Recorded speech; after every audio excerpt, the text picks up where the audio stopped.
Camerounaise, que retenir de cet exercice? Quoi de neuf pour la CEMAC? Quelles sont les annonces fortes qui vont structurer la vie de la communauté? Nous débriefons la rencontre de Yaoundé ce soir avec nos invités qui sont déjà dans ce studio à Boudiotou. Merci une fois de plus d'avoir accepté de revenir faire cet exercice avec nous. C'est un exercice qu'on a commencé hier. Merci, le plaisir est pour moi. Bonsoir aux téléspectateurs de Canal International. Benoît Fedieu, merci à vous d'avoir accepté notre invitation, vous qui nous venez de la cellule de communication du Rassemblement démocratique du peuple camerounais. Bonsoir Carole, bonsoir à vos nombreux téléspectateurs. Je n'étais pas là hier avec vous, je suis là aujourd'hui. C'est pas grave. Et Idrissi, j'arrive à l'instant. Je vous le présente dans quelques secondes. Le temps pour moi de vous demander de regarder la prise de parole qui clôturait donc les travaux de Yaoundé, la prise de parole qui a clôturé les travaux de Yaoundé, celle du président de la République du Cameroun. C'était donc il y a quelques instants un morceau choisi par notre équipe de reporters du côté du Palais de l'Unité, Delphine Fonkou et Serge Alaziebou. Et avant le résultat des mesures prises et mises en œuvre depuis le sommet de 2016. Et j'ai également rappelé que le contexte macroéconomique mondial reste encore marqué par de nombreuses et fortes incertitudes. Pour autant, la persistance des inégalités et de l'exclusion dans nos sociétés, les besoins immenses d'emploi pour les jeunes et les femmes, les défis sécuritaires globaux continuent de nous interpeller fortement. À cet égard, nos échanges ont bien montré, me semble-t-il, la nécessité de poursuivre résolument les actions si bien engagées il y a 3 ans. L'atteinte de nos objectifs de développement en dépend étroitement. partenaires et amis traditionnels, notre stratégie collective de redressement économique et financier devra se poursuivre. Je voudrais en particulier insister sur la qualité de la consolidation budgétaire qui doit être à la fois réaliste pour créer les véritables conditions de relance de la croissance et améliorer les conditions de vie des populations.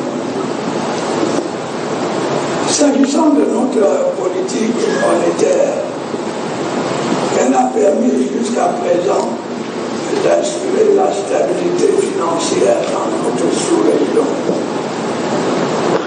Il y a toutefois lieu de rester flexible à toute proposition de réforme visant à consolider son action et à assurer les meilleures conditions pour une contribution efficace de la politique monétaire à un développement de la sous-région. En ce qui concerne notre régime d'échange, nous pouvons nous féliciter du niveau actuel de nos réserves, qui est conforme à notre régime d'échange fixe. C'est aussi le lieu de poursuivre des réformes pour consolider et accompagner le secteur bancaire de la sous-région.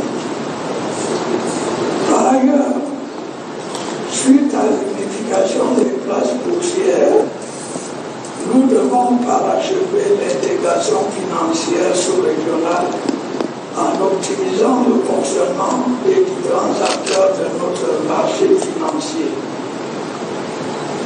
Mesdames, Messieurs, l'intégration est, à n'en point douter, le principal vecteur de notre stratégie communautaire. Plus que par le passé, nous devons veiller à son accélération par une libre circulation intégrale des personnes et des biens.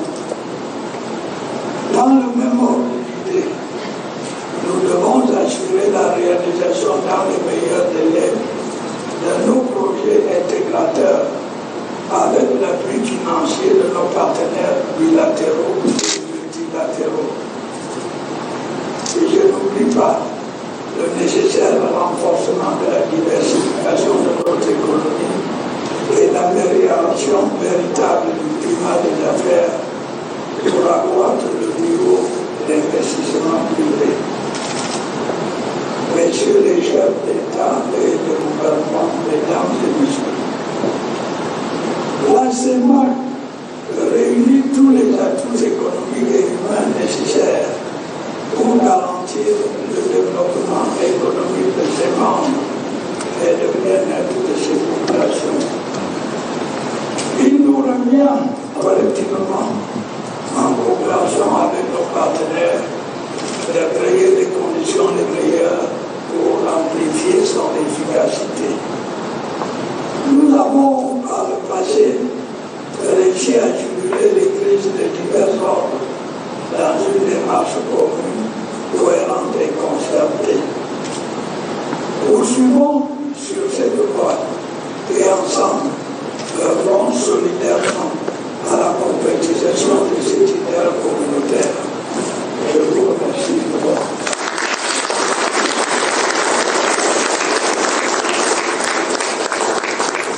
Voilà donc la prise de parole de clôture du président de la République du Cameroun, l'hôte de ce sommet extraordinaire de la CEMAC qui s'est achevé, je vous le disais en début, ce soir à Yaoundé. On retient déjà qu'il y a eu 15 résolutions lues dans le communiqué final. Mais avec vous, Idriss Ling, c'est quoi de fort qu'on peut retenir dans les travaux de Yaoundé? J'ai essayé de suivre le sommet de bout en bout. Ce que je note, c'est qu'au-delà du communiqué final qui présente des aspects consensuels, je pense que chacun des chefs d'État a eu son point de vue sur un certain nombre de questions. À l'aéroport, le président Obiang Nguema de Guinée équatoriale, parlant par exemple de faire évoluer la politique de coopération monétaire, a estimé qu'il était temps que le partenaire français libère la CEMAC pendant que son homologue Sassou Nguesso de République du Congo, pardon, a lui pensé que c'était une question sensible qu'il fallait aborder avec un certain niveau de responsabilité. Et là, on vient d'écouter le président Biya du Cameroun qui parle de flexibilité en matière de gestion de politique monétaire. Mais en fait, pour ceux qui ne sont pas au courant de la gestion de la communauté, ça peut paraître un discours simple, mais en fait, pardon, pour ma voix. Mais en fait, cette déclaration même du président camerounais est la preuve même qu'il y a de très gros soucis, parce que la BEAC a pris une ligne dure en matière de politique monétaire, aussi bien au niveau du financement des pays qu'au niveau du financement des institutions communautaires, et ça a fait l'objet de beaucoup de discussions. Donc je pense que ce communiqué, c'est un communiqué diplomatique, c'est un communiqué où on montre un visage unique, et ça se voit très bien que les arbitrages ont été durs et que d'autres décisions devront être prises pour les prochaines rencontres. Abouliotou, sur le même exercice de la force des déclarations ou de ce qu'il faut retenir, qui fera date des assises de Yaoundé. Je pense que la première chose, qui est de l'ordre de l'évidence pour l'ensemble des citoyens de la communauté, c'est que la communauté, on peut dire, s'est enfin prononcée de façon officielle sur l'avenir du franc CFA. Et je crois que c'était le point numéro 7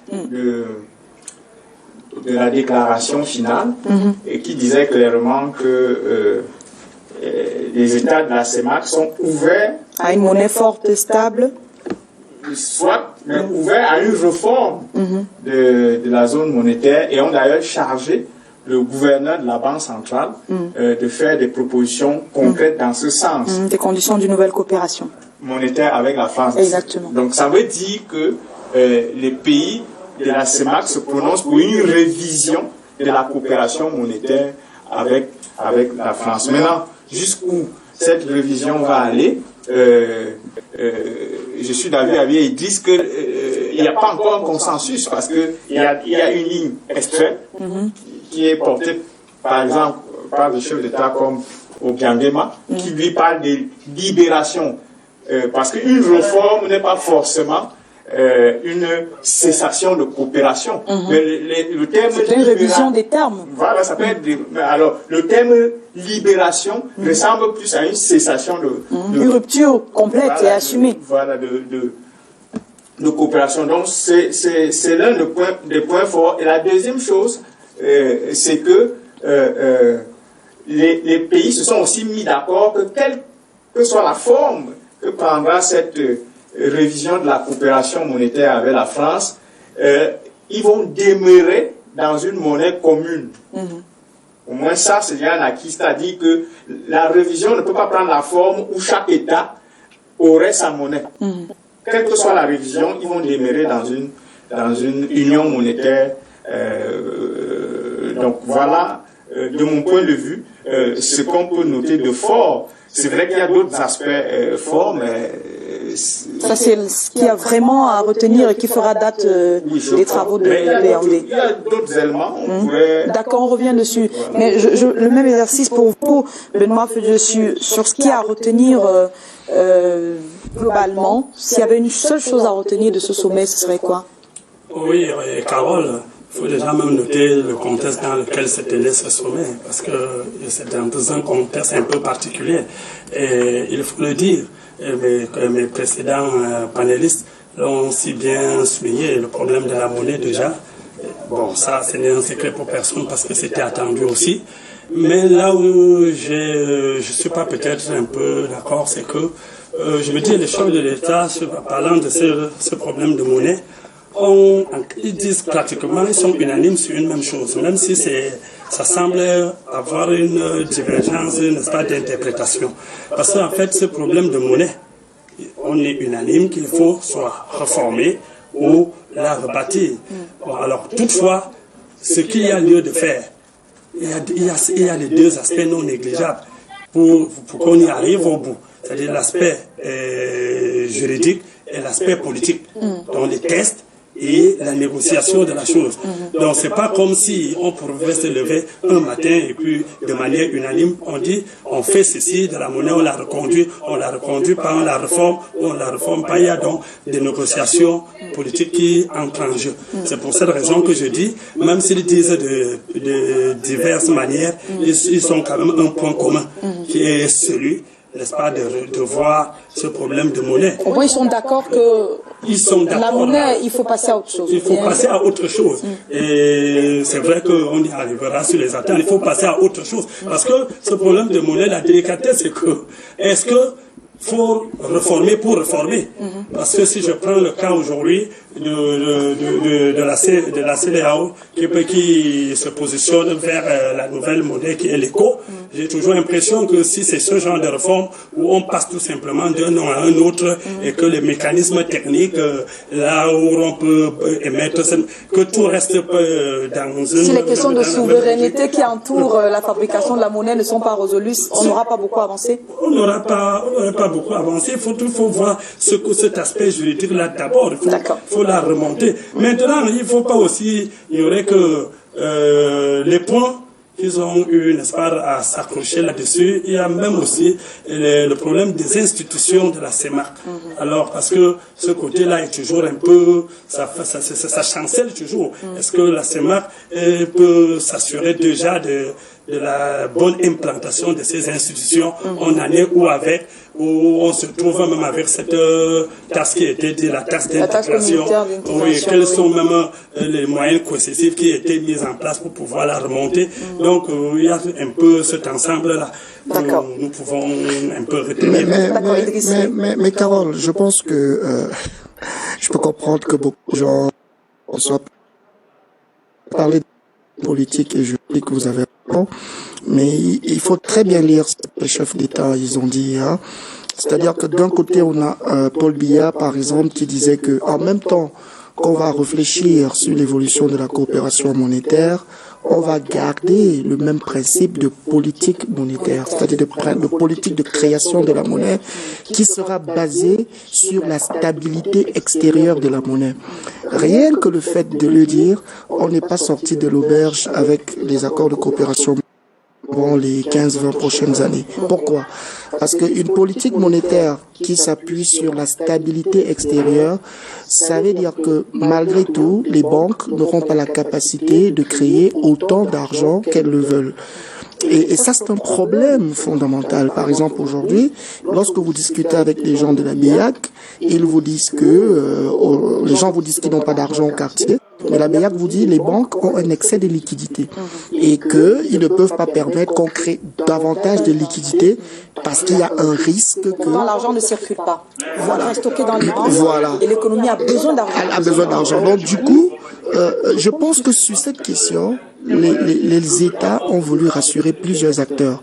Les acteurs intérieurs, mais aussi les acteurs extérieurs. Et n'oubliez pas que quand on parle de politique monétaire, on ne peut pas évacuer tout d'un coup, un peu comme a dit le président Obiang lorsqu'il a dit qu'il faut que les partenaires nous libèrent. Ce qu'il oublie dans son esprit, avec beaucoup de respect, c'est que le gros du secteur bancaire de la zone CEMAC est dominé par des banques à capitaux étrangers pour l'ensemble des opérations que nous menons. Donc on ne pourra pas mener cette discussion en faisant comme si on vivait dans un cercle très clos. Et là, peut-être je vous rejoins. Je pense qu'ils ont donné un message pour satisfaire au grand débat sur le franc CFA. Mais techniquement, ils savent très bien que ça sera difficile. Peut-être je vais sortir par là, Carole, pour dire que je trouve bizarre quand même qu'on ait confié ça à la BIAC et non pas à la commission de la CEMAC, qui est pourtant l'organe politique et juridique dont vous parlez, mais on a confié ça à l'organe monétaire et économique qu'est la BIAC. Donc, qu'est-ce que ça nous apprend comme leçon? Peut-être que les autres auront des arguments dessus. Sur la flexibilité, qu'est-ce qu'il faut mettre là-dedans dans la poursuite de la politique monétaire? D'abord, ce qu'il dit est très important. Et j'insiste, ça montre les divergences d'intérêts dans la conduite de la réforme. Si tout le monde est d'accord pour réformer, tout le monde dans réformer, tout le monde ne fait pas la même chose. Parce que quand le président dit que la stabilité va demeurer, Ça veut dire que le président penche pour une politique monétariste, c'est-à-dire qui vise à maintenir l'inflation en dessous de 3%. Enfin, avoir une inflation qui soit basse. Et cela veut dire quoi? Cela veut dire que la politique monétaire, justement, sera toujours un peu restrictive, comme il a expliqué, c'est-à-dire va toujours empêcher une création monétaire d'un certain... Tel qu'Idriss le décrivait. Voilà. Et quand on écoute le président Obiang, ce n'est pas exactement la même chose qu'il a dans son esprit. Donc, je pense que les chefs d'État étant d'accord sur la réforme, ils ne se sont pas entendus sur tous les contours de la réforme, ont donc donné aux techniciens de la monnaie, qui est la Banque centrale, de faire des propositions du point de vue technique sur les différents aspects qui peuvent être sujets à réforme avant que les... Oui, mais peut-être vous allez Vous voulez dire quelque chose juste après, Idriss, parce que je l'ai interpellé sur la question de la Banque centrale, où vous êtes posé la question de savoir, mais M. Dieu peut y aller avant. Allez-y, il n'y a pas de problème. Non, effectivement, je disais que les points de vue, il y a une divergence, je pourrais dire... D'approche. Oui, d'approche, mais je revois un élément qui leur rassemble. Reconnaître quand même que la réforme est nécessaire. Elle doit être faite. Ça, elle doit être faite. D'accord. Maintenant, il y a effectivement l'aspect technique qui est géré par la BER, qui peut travailler comme des experts. Mais j'ai dit tout de suite là que, au-delà de l'aspect technique, le fondamental, c'est juridique et politique. Parce que est-ce que ce qui s'est passé au sommet n'est pas l'aspect politique, justement? Oui, parce que c'est les chefs d'État, c'est eux qui sont garants de la politique. Peut-être pas la politique monétaire, mais je pourrais appeler les préliminaires, parce que l'aspect politique ne s'arrête pas juste au niveau des chefs d'État, de la volonté simple des chefs d'État. Mais il faut déjà qu'ils aient il faudrait qu'ils entreprennent maintenant une démarche politique. Ce n'est pas, c'est pas ces chefs d'État qui se sont assis et décidé, n'est-ce pas, d'utiliser le franc CFA. Il faut donc qu'ils entreprennent une démarche politique. Et on sous-entend donc là que si on confie aujourd'hui à la BER, c'est pour que la BER fasse des propositions techniques pendant qu'ils réfléchissent, mettent en pied les dispositions qui leur permettront d'engager dans les négociations dans ce sens. Idriss, si le problème est si crucial, est-ce que vous serez attendu à d'autres choses, quelque chose de plus fort que les conditions, l'engagement des chefs d'État à réfléchir sur les conditions d'une nouvelle coopération, d'une nouvelle politique monétaire? Est-ce qu'il aurait fallu faire des annonces fortes, plus strictes et plus directes sur la politique monétaire de la CEMAC, par exemple? La vérité, Carole, c'est que si tu suis la plupart des arguments que je développe, je n'ai pas une position tranchée pour ce qui est des questions monétaires. Je dois rappeler que près de 54 pays dans le monde, hormis les pays de la zone franc CFA, les 14, les deux groupes UEMOA et CEMAC, ont un système de change qui est exactement calqué sur le même modèle que le CFA. Par exemple, tous les pays du Golfe, Émirats Arabes Unis, Qatar et même Arabie Saoudite ont un système de change monétaire qui est rattaché peut-être plutôt au dollar et pourtant leurs économies semblent avoir un certain niveau de performance. C'est pareil par exemple pour la monnaie danoise qui est rattachée à l'euro au même titre que le franc CFA. Donc je ne suis pas de ceux qui s'arrêtent sur le débat monétaire, mais par contre je crois qu'une déclaration essentielle, peut-être Aboudi n'est pas allé dans le fond, c'est en même temps qu'on a demandé à la BEAC de réfléchir sur une évolution de la coopération monétaire, en même temps, le président Biya surtout, puisque c'est lui qui a parlé finalement, a eu une position ambiguë sur la politique monétaire. Mais j'ai cru percevoir qu'ils ont dit, nous allons maintenir la stabilité de notre monnaie et dans le même temps, nous allons revoir la coopération monétaire. Mais le terme politique monétaire est essentiellement crucial. Parce que, à la vérité, la BEAC s'est retrouvée, après 2016, être le seul acteur qui finalement a réalisé l'ensemble qu'on devait mener dans le cadre des réformes économiques en zone CEMAC. Et parmi ces tâches, il y a eu le fait de gérer la masse de monnaie circulante. Parce qu'au niveau de la BEAC, qu'est-ce qu'ils disent quand vous discutez avec des experts? Que pour 100 francs de monnaie créée, il y a un risque qu'on perde 50 francs équivalence de réserve de change. Donc, du coup, on est dans un contexte où, même si la surliquidité n'entraîne pas, la solidité bancaire, n'entraîne pas une circulation de la monnaie dans l'économie, en même temps on demande à la BEAC de réduire cette liquidité-là à partir de 2020. Et suivez bien Biya il dit, le président Biya, il dit, il faut qu'on soit flexible dans la manière d'aborder la politique monétaire. Pourquoi? Parce que les États sont étranglés. On dit à la BEAC aujourd'hui, vous ne pouvez plus faire des avances monétaires aux États. Vous ne pouvez plus faire des avances monétaires une chose et leur contraire. Et donc là, maintenant, on dit à la BEAC, puisque tu réfléchis si bien en politique monétaire, fais-nous des propositions sur la coopération. France et voilà. Est-ce qu'on aurait eu des positions plus tranchées que ça? J'ai l'impression, parce que je pense qu'il faut réfléchir à deux niveaux. Il y a des sorties qui portent, je veux dire, sur le fonctionnement de la politique monétaire telle qu'elle est là actuellement. Voilà. Telle qu'elle se vit en ce moment. Voilà. Et maintenant, il y a d'autres sorties qui se positionnent déjà à la... de mon point de vue, il ne faut pas mélanger les deux choses. Oui. C'est-à-dire qu'on peut faire des recommandations, des suggestions à la Banque centrale par rapport à la politique monétaire actuelle. Par exemple, quand les chefs d'État disent que ils vont s'engager, ou bien ils engagent la BEAC au strict respect du règlement de change. C'est une prise de position par rapport à la politique monétaire actuelle.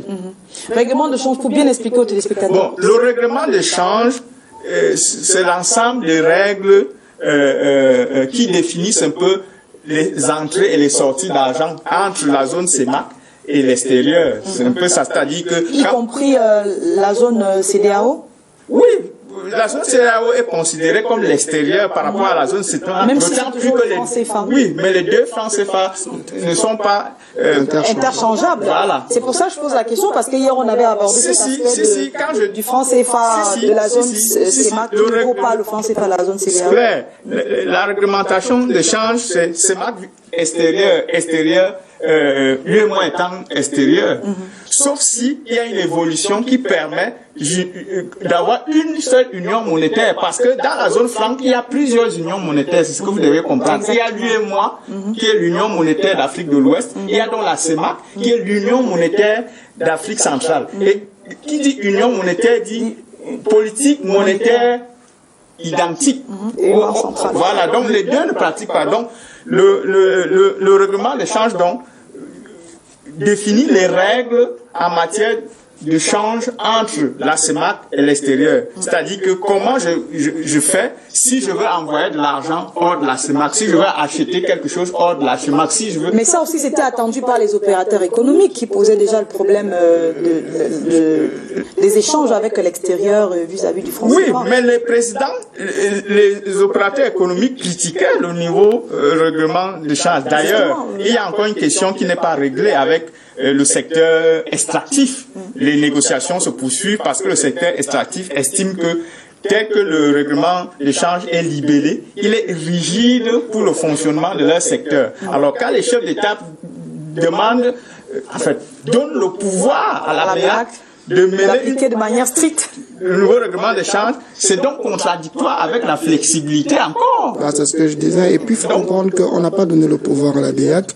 La BEAC a pris le pouvoir. Vous avez suivi. C'est-à-dire, quand on regarde toutes les institutions communautaires, la BEAC, finalement, est la seule institution qui a porté haut la bataille pour la réforme économique. On l'a vu sur le règlement de change. Bon, je dois quand même dire à Boudi que peut-être que tu as suivi ça aussi, mais la BEAC n'a pas maintenu un système de règlement de change rigide. Le gouverneur a pris un ensemble de notes parallèles afin d'assouplir. Et puis, il faut comprendre que c'est normal qu'on ait eu des blocages. Vous savez, si vous êtes habitué à manger du poulet chez vous et que votre femme vous dit que demain on va manger le canard, qui n'est pas loin de l'oiseau, vous risquez de lui faire des reproches. C'est exactement ce qui est arrivé. Il fallait mettre en place une nouvelle procédure, il fallait avoir des ressources humaines appropriées, il fallait que tout le monde soit au même niveau technologique, et forcément il y a eu des couacs. Mais maintenant qu'on a dépassé ce stade, la BEAC semble être en train de réussir à mettre en œuvre cette politique de change, et d'ailleurs elle a été saluée là-dessus par le FMI. Mais maintenant, effectivement, tu as raison, les présidents n'ont pas été clairs, et je suis désolé parce que j'imagine que je trouve qu'ils ont été très flous, les présidents, parce qu'en même temps ils ont dit qu'il faudrait qu'on maintienne la politique monétaire actuelle, qui n'est pas encore complètement achevée, parce qu'il y a encore des opérations à mener jusqu'en 2020. En même temps, ils ont aussi dit que oui, il faut qu'on ouvre la voie à des réflexions, parce qu'ils se rendent compte que cette politique monétaire les empêche, eux, d'avoir autant d'argent qu'ils le veulent. Et je vais sortir par là, ce que vous oubliez, c'est qu'aujourd'hui, la BEAC a un vrai problème avec les États. Les créances de la BEAC sur l'État ne sont plus comptabilisées comme à l'époque. La BEAC a adopté un nouveau règlement de comptabilisation de ses actifs, notamment de ses créances sur l'État. Et du coup, la BEAC se retrouve exposée vis-à-vis des États à hauteur de près de 220 milliards. C'est un problème qu'il faut régler. Donc, je pense que les chefs d'État nous ont fait un communiqué propre. Beaucoup de gens se sont dit, ouais, c'est super et tout. Mais je crois malheureusement qu'ils ne reviennent pas sur les plateaux de télé pour qu'on discute de ça dans le fond. Alors, oui, je voudrais qu'on passe à un autre point. Je voudrais juste préciser qu'il faut quand même que nous reconnaissions l'évolution à ce niveau. Parce que là, c'est quand même l'ensemble des chefs d'État. Si, on est d'accord. Au moins, il y a une information qui sort allant dans ce sens. D'accord. Il faut le dire aujourd'hui aussi que le fait qu'on ait l'intention qu'il n'y a pas, n'est-ce pas, une précision, relève tout simplement de la délicatesse qu'il y a derrière ce problème de monnaie. Si c'est un sommet extraordinaire, il faut bien qu'on y aille. Ou on y va ou on n'y va pas. Écoutez un peu, Carole. Nous sommes là, nos accords prennent fin en 2020. Alors, avec une année de rabattement, ça veut dire, à partir de 26 décembre, on devrait avoir décidé. Il faut qu'au bout d'un an, on puisse soit faire ce qu'on n'a pas fait en 3 ans. Soit ce qu'on n'a pas fait, même pas en 3 ans, dites en 75 ans. En 75 ans, oui. Ah oui. Alors donc, il faudrait donc maintenant mettre tous ces éléments-là en place. Or, à l'heure actuelle où ils sont unanimes sur une chose, qu'il faut revoir la monnaie, il faudrait maintenant qu'il y ait des tractations dans les coulisses pour retrouver la méthode idoine pour pouvoir y arriver. Maintenant, quand même, non. Si ça dure depuis 75 ans et qu'on n'a pas trouvé la méthode jusqu'à aujourd'hui, je ne suis pas sûr que ce soit. Mais il n'y réfléchissait pas.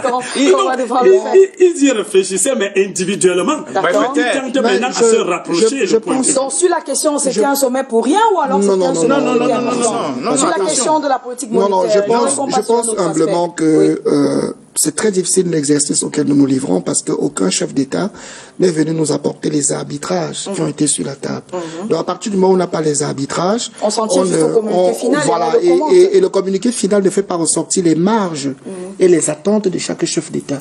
On ne peut pas dire qu'ils se sont retrouvés et Biya a dit à Sassou Nguesso, tiens, on est porté tout, c'est très bien, on est d'accord. Non, je ne suis pas convaincu de ça. Et Sassou Nguesso a dit une chose très importante. Lui, Sassou Nguesso pense que le vrai débat de la CEMAC, ça doit plutôt être des infrastructures. Il a disserté dessus pendant près de 3 minutes avec les collègues d'une chaîne de télé concurrente. Il a dit que vous vous rendez compte que je ne peux pas prendre la route pour venir au Cameroun.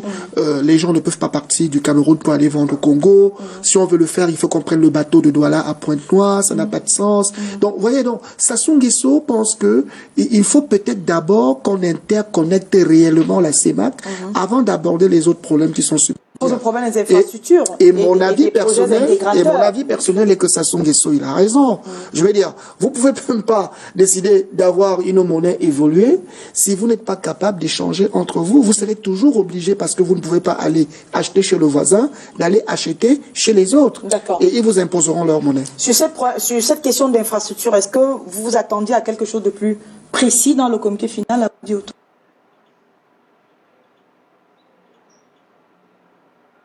Peuvent pas être plus précis que ça parce que ils doivent arbitrer en présence d'intérêts souvent divergents. Et donc, davantage, on essaie d'arrondir des angles. Une politique médiane. C'est la diplomatie qui prime. Oui. C'est la diplomatie qui prime lorsque les chefs d'État s'expriment. C'est pourquoi, bon, moi je pense qu'il y a quand même des messages forts venant des chefs d'État et des chefs d'État que nous connaissons quand même dans notre sous-région qui ne sont pas très aptes aux réformes. De mon point de vue, sur ce point-là, il y a des avancées. Maintenant, s'agissant des infrastructures, bon, alors, ils disent que c'est peut-être le chantier premier. Je pense moi aussi que c'est un chantier important. Parce que c'est même quoi la monnaie? Qu'est-ce qui donne la force et la confiance à une monnaie? C'est d'abord le volume d'échange qui se fait en cette monnaie-là. C'est-à-dire, c'est la confiance que les acteurs économiques ont à la monnaie. Et quand je parle des acteurs économiques, je ne parle pas seulement de la sous-région, je parle des acteurs économiques mondiaux. Qui interagissent avec la sous-région. Voilà, donc, vous voyez, le dollar est important. Pourquoi? Parce que plus de la moitié des échanges dans le monde sont libellés en dollars. 80% en fait. Donc, vous comprenez pourquoi c'est important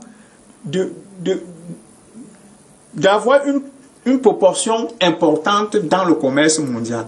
Et pour avoir une proportion importante dans le commerce mondial, justement, il faut commencer par s'intégrer. C'est-à-dire, s'intégrer veut dire avoir des marchés importants.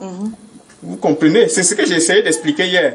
C'est pourquoi l'intégration revient à chaque fois qu'on parle d'économie en zone CEMAC. Parce que sans intégration, la diversification et l'industrialisation sera difficile. Parce que pour diversifier et pour industrialiser, il faut dépenser des sommes importantes. Or, les marchés de chaque pays de la sous-région ne sont pas, n'ont pas les tailles suffisantes pour absorber l'investissement. Donc, il faut créer un marché de 51 millions d'habitants au moins, de consommateurs. 51 millions de consommateurs. Ce soit vraiment un marché commun. Voilà. Et pour faire ça, il faut les infrastructures. Donc, les routes dont on parlait d'Enis. Les routes, il faut l'électricité, il faut même... Les TIC, il a parlé de ça. Il avait raison. Mais tout ça est contenu dans les 12 projets intégrateurs de la CEMAC. Est-ce que ça peut justifier la présence de la BAD et d'autres organisations ou organismes d'appui au développement à ces échanges de Dieu? Tout à fait. Mais seulement j'ai l'habitude de dire que infrastructure, c'est bien, mais faciliter son utilisation, d'où cette libre circulation. Ainsi, nous restons toujours dans ces considérations, comment je pourrais appeler des considérations, je pourrais même dire mesquines, parce que nous avons certains pays qui pensent que la présence, il faut le dire de manière triviale, des Camerounais par exemple, dans leur territoire, elle est gênante. Parce qu'ils sont envahissants et puis ils sont un peu trop entreprenants.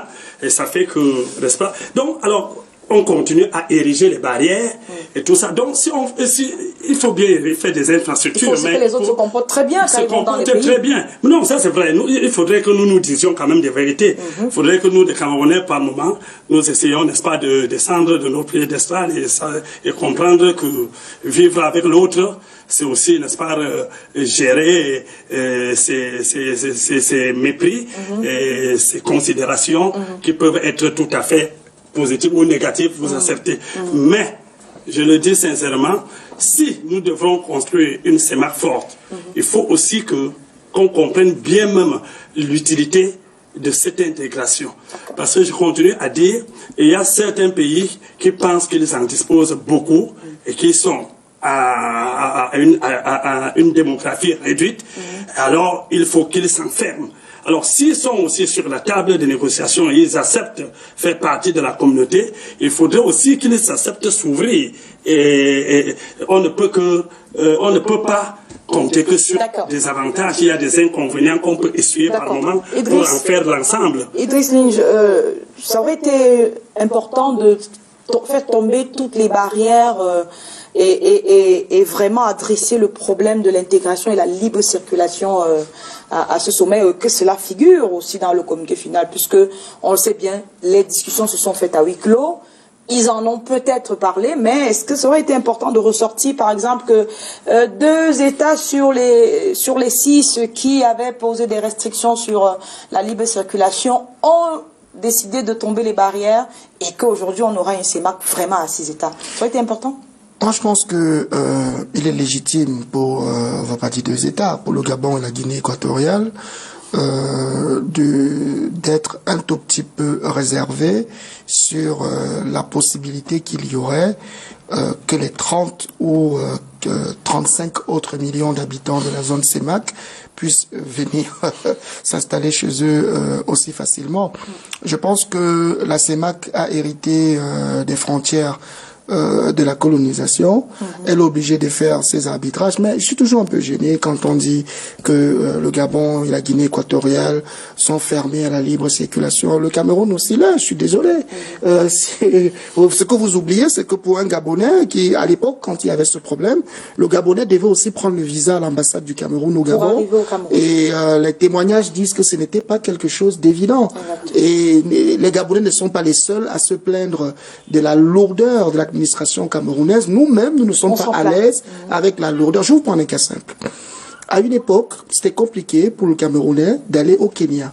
Et je me rappelle, j'avais rencontré un monsieur qui m'avait dit qu'il est négociateur en chef pour qu'on puisse avoir la possibilité de prendre les visas dans les aéroports des 2 pays. Aujourd'hui, la négociation a été faite. Le Kenya a acté cela. Vous pouvez prendre votre visa à l'aéroport. Mais pour les Kenyans, pour qu'ils viennent au Cameroun, vous devez encore obtenir une promesse de visa. Et parfois, c'est toute une catastrophe. Donc, il ne faut pas seulement accuser les autres. Je crois qu'il y a un problème camerounais. Mais maintenant, est-ce que il fallait qu'on en parle? Ce que je veux dire aussi, c'est qu'il faut très bien comprendre. Moi, je suis allé dans beaucoup de pays de la zone CEMAC, tous les pays de la zone CEMAC, surtout après qu'on ait libéralisé, j'ai jamais eu de problème. Quand vous arrivez à l'aéroport Maya Maya, la femme de l'immigration à Bangui, non, Maya Maya c'est au Congo, à Brazzaville, oui. Quand vous arrivez à Bangui, quand vous arrivez à Libreville, à Malabo, vous n'avez pas de problème. Je veux dire, c'est à la limite si la dame de l'immigration ne vous fait pas la bise à la bouche, vous n'avez pas de problème. Mais ça pose problème lorsque c'est des voies routières parce que certainement, les voies routières n'ont pas montré suffisamment de sécurité. Et ce qu'Obiang dit, et pour ma part qui est légitime aussi, c'est qu'il a dit, lorsqu'il partait, je ne sais pas si vous avez suivi ça, il a dit que il y a eu un problème de personnes venues de l'extérieur qui sont passées par la frontière pour aller déstabiliser son pays. D'ailleurs, il a remercié Paul Biya, qui apparemment, pendant que les médias disaient que Obiang avait construit un mur, il a remercié Paul Biya de l'avoir aidé à contenir ce problème d'afflux de personnes dangereuses à sa frontière. Donc, je pense que c'est légitime. Mais maintenant, c'est des choses qu'on doit discuter sans accuser, dire que les autres empêchent l'intégration. Si le Cameroun estime que les autres empêchent, que le Cameroun dise, comme a fait le Bénin, comme a fait le Rwanda, que bon, écoutez, vous pouvez venir au Cameroun sans visa, c'est pas un problème. Mais le Cameroun ne l'a pas fait. Mais les Camerounais accusent les autres et estiment que leur gouvernement est beaucoup plus ouvert que tous les autres. Aboulio Thiouz, vous voulez intervenir sur la question de la libre circulation? Oui, parce que moi, les gens insistent beaucoup sur la libre circulation des personnes et directement on pointe très rapidement le Gabon et la Guinée équatoriale. Mais il y a aussi ce qui est important, c'est la libre circulation des marchandises, étant donné que nous sommes dans une union monétaire douanière. Et je dois dire que le Cameroun n'est pas un bon exemple, parce que le Cameroun a fait une dérogation à la politique douanière commune en signant l'APE. En signant tout seul l'APE. Voilà, parce que l'APE est une dérogation en matière de politique commerciale. Ça veut dire que le Cameroun ne pratique plus la politique commerciale de la CEMAC, que la CEMAC pratique vis-à-vis des autres pays. Mais l'Union européenne a demandé aux autres États de s'arrimer à l'accord du Cameroun. Pourquoi? Pourquoi pas? Pourquoi?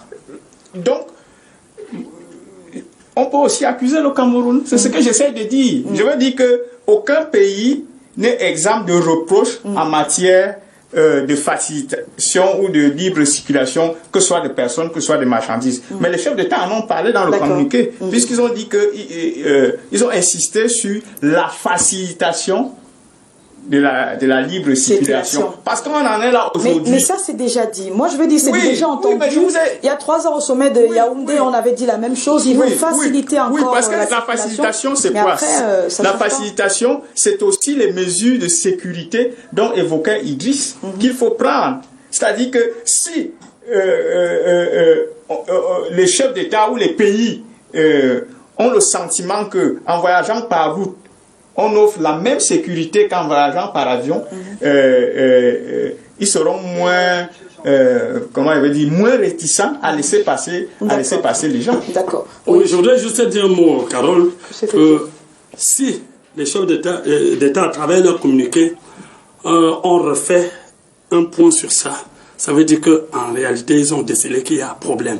Et puis, si déjà les États de l'Afrique centrale se sont accordés à la libre circulation, parce que je ne fais que le dire, il n'y a rien qui ne pose pas ces inconvénients.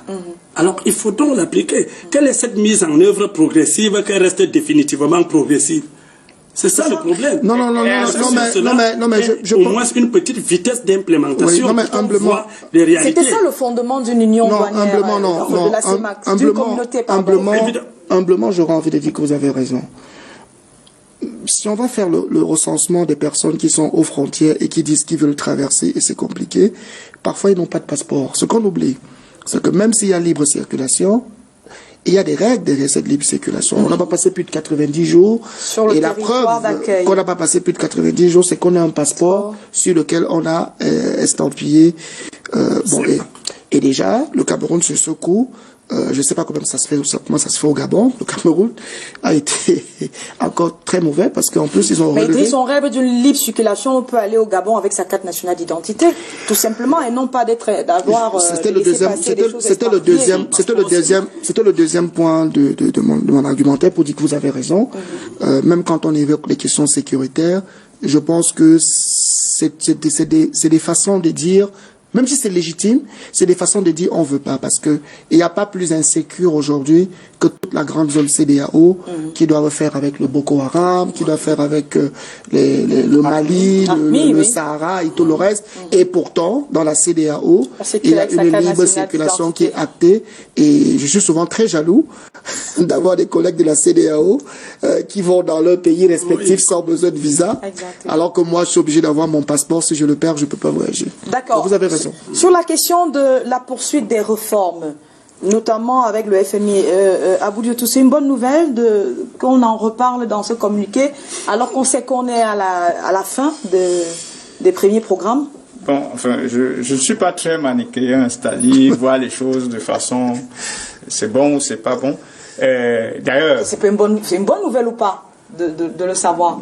Il faut d'abord voir le contenu des programmes, parce que tous les programmes ne se valent pas. Les premiers programmes étaient essentiellement, on va dire quoi, restrictifs, parce qu'il fallait rétablir les équilibres, notamment extérieurs et puis budgétaires. Donc, pour cela, il fallait resserrer en matière de dépenses, collecter plus d'impôts, réduire le train de vie des États. Voilà, et ainsi de suite. Arrêter un certain nombre de projets. Mais maintenant, ces nouveaux programmes, il faut qu'on les examine, il faut qu'on voit le contenu. Mais il y a quand même quelque chose qui ressort. C'est que dans l'esprit des chefs d'État de la CEMAC, c'est que ces nouveaux programmes sont censés les accompagner vers leur dynamique de développement, notamment vers la vision CEMAC émergent qui est la vision de la CEMAC en 2025 et c'est déjà demain. Maintenant, je me demande si c'est vraiment si tous les partenaires là c'est leur mission. Par exemple, le Fonds monétaire international, c'est pas sa mission. Le Fonds monétaire international, sa mission, c'est de stabiliser la finance internationale, c'est-à-dire de faire en sorte que si on sent que l'argent que vous devez aux gens, vous devenez incapable de leur rembourser leur argent et que ça peut mettre en mêle le système financier international, le FMI vient vous imposer des mesures qui vous permettent d'économiser un peu plus d'argent pour rembourser les dettes. Pouvoir rembourser facilement. Le FMI n'a pas une approche d'investissement pour le développement dans les pays. Donc, moi, je pense qu'il faut d'abord voir le contenu des nouveaux programmes pour se prononcer et voir est-ce que ça sera toujours un programme du type soutien aux réformes comme celui qui s'achève. Voilà. Mais qui n'est pas mauvais parce que parce que beaucoup de Camerounais ne savent pas, mais beaucoup de réformes qui ont été prises ces dernières années sont le fait de ce programme. Je prends un exemple, la politique du livre. On a crié pendant combien d'années? On n'a jamais réformé ce truc, on avait toujours 1000 livres et ça allait dans tous les sens. C'est les exigences du nouveau programme qui ont fait en sorte qu'on revient à la politique du livre unique par machin. Donc, bon, les populations ont vu ça, ils n'ont pas peut-être fait le lien et tout le monde, faire le lien pour tout le monde déteste le FMI, alors que parfois le FMI aussi vient avec des réformes qui peuvent être importantes pour les pays. Mais moi, ça me pose problème, Carole, hein, parce que, et justement, on n'est pas dans la tête des chefs d'État, mais c'est la preuve que les arbitrages ont été très difficiles et peut-être je tends à rejoindre Aristide pour dire que il n'était pas forcément d'accord sur tout. Parce qu'il faut comprendre ces programmes que le FMI a en zone CEMAC sont de 2 leviers. Il y a un programme avec chaque État et il y a un programme au niveau communautaire qui est mené non pas avec la CEMAC, mais qui est portant en charge de la politique économique et qui porte la vision 2025, mais c'est plutôt avec la Banque centrale. Donc vous imaginez un peu ça. C'est qu'il y a un problème au quartier, vous arrivez, vous engagez les négociations avec chaque membre des maisons du quartier, mais en même temps, vous donnez le bâton au gars le plus costaud et vous lui dites, n'hésitez pas à taper si quelqu'un se lève. Et non pas, par exemple, au chef de quartier qui est... C'est exactement ce qui est arrivé. Quand vous lisez les rapports du FMI et les recommandations et suggestions qu'ils font à la BEAC pour pouvoir parachever les réformes de politique en zone CEMAC, vous vous demandez si ces gars-là ont bien compris. Par exemple, il y a tout un paradoxe où le FMI dit par exemple qu'ils n'ont pas la preuve que la surliquidité des banques a entraîné une hausse de l'inflation. Parce que normalement, quand il y a trop d'argent en circulation, l'effet immédiat, c'est que les prix augmentent dans l'économie. Mais le FMI dit qu'ils n'ont pas la preuve que la surliquidité des banques a entraîné une hausse de l'inflation parce que le gros de cette liquidité est détenu par des banques étrangères qui ne prêtent pas facilement. C'est ce que le FMI dit. Voilà. Mais maintenant, en même temps, le FMI dit, mais malgré ça, pour éviter tout risque, il faudrait que la Banque centrale éponge le peu de liquidité qui reste au sein du secteur bancaire. Et je trouve quand même que c'est paradoxal. La deuxième chose, c'est que le FMI reste attaché à dire à la BEAC que tu ne dois pas prêter aux États, tu ne dois pas faire des avances monétaires aux États. Alors même que les États se retrouvent dans une situation comme le Gabon et le Tchad, ils ne peuvent pas emprunter facilement sur le marché des capitaux de la zone CEMAC. Parce qu'une fois que c'est le Tchad ou le Gabon, les taux d'intérêt augmentent. Donc vous voulez donc que le Gabon et le Tchad, surtout le Tchad, vous voulez qu'ils s'en sortent comment? Alors que le Tchad est quand même un pays qui a montré sa volonté à contribuer pour, par exemple, la lutte contre l'insécurité. Donc, je pense Idriss, que... Oui, mais s'il te plaît, avec votre permission. Oui. Parce que ce que tu dis, c'est parce que tu ne comprends pas quel est l'objectif. Enfin, je ne peux pas prétendre que tu ne comprends pas. Heureusement. Allons-y, messieurs. C'est peut-être...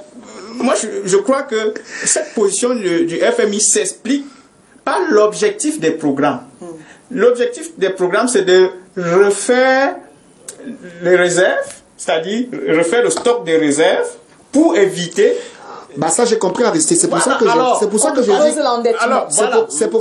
dis et non pas pour le développement. C'est pour ça que je dis que ces programmes m'inquiètent. Pourquoi on ne veut pas donner l'argent au Tchad et au Gabon? En tout cas, pourquoi on ne veut pas des appuis, des avances aux États? C'est parce que à quoi va servir cet argent? Cet argent généralement sert aux dépenses extérieures et donc à réduire les avoirs extérieurs qu'on essaie de ça, constituer. Aristide, j'ai compris. Mais une fois que les présidents disent que nous allons aller avec le FMI, j'aurais bien aimé, parce que c'est ce que Carole demande, qu'est-ce que j'aurais aimé voir? J'aurais aimé que les États disent, nous allons être beaucoup plus rigoureux dans nos dépenses publiques, nous allons avoir des politiques économiques fortes, mais nous demandons au FMI de desserrer un tout petit peu les taux. Mais ils n'ont pas pris ces engagements. Mais ils n'ont pas clairement aussi dit qu'ils vont aller avec le FMI. Ils ont dit qu'ils vont maintenir des politiques, Bah, en tout cas, le Congo et la Guinée équatoriale vont signer leur accord très bientôt. Et parce qu'ils n'ont pas encore fait les mais 3 ans. c'est parce ils entrent dans la première réforme que nous on est en train d'achever. Justement, on se retrouve avec une CEMAC avec des réformes à deux vitesses. Quel peut être l'impact, Benoît Fedieu, sur une CEMAC avec des pays qui sont à deux vitesses? Oui, effectivement, c'est ça qui coche quand même un peu, parce que lorsque, de manière unanime, on se replie vers le FMI, les uns sont en train d'achever la première étape, les autres veulent entrer de nouveau. Bon, on s'accroche un peu, parce qu'en fait, puisque je vous l'ai dit ici tout à l'heure que lorsqu'on parle du FMI avec ses réformes, c'est le contenu qui est important. Qu'est-ce qu'on va mettre là-dedans? C'est ce que je disais. Parce qu'on a fini avec les premières réformes. Et il faut le dire que en économie aussi, quand on dit le mot imposer, m'effraie un peu. Je préfère plutôt dire que le FMI accompagne les États à stabiliser leur économie. Effectivement, dans cet accompagnement, ils sont comme les conseillers. C'est le gendarme. En fait. Ils peuvent quand même vous dire que... Je ne suis pas sûr que ce soit le conseiller, c'est un peu le gendarme. Il a un peu le bâton pour dire, écoutez, resserrez votre défense. Et c'est très péremptoire, les directives du FMI. C'est comme si on ne négocie si pas. je suis là pour vous aider à travailler, Carole, je trouve que le micro là ne doit pas se poser là. Je dois vous dire enlever le micro là pour que votre travail se passe Tu vois que bien. tu es comme un gendarme. Donc c'est directif. Donc, acceptez que je vous accompagne. D'accord. Alors, donc, ce qui cause là en ce moment, donc je dis, c'est l'application à ces deux vitesses. Ceux qui entrent à nouveau et nous qui passons à la deuxième étape. Et j'ose croire quand même que en passant à la deuxième étape, ce ne sont plus les mêmes éléments que qu'on va mettre dans le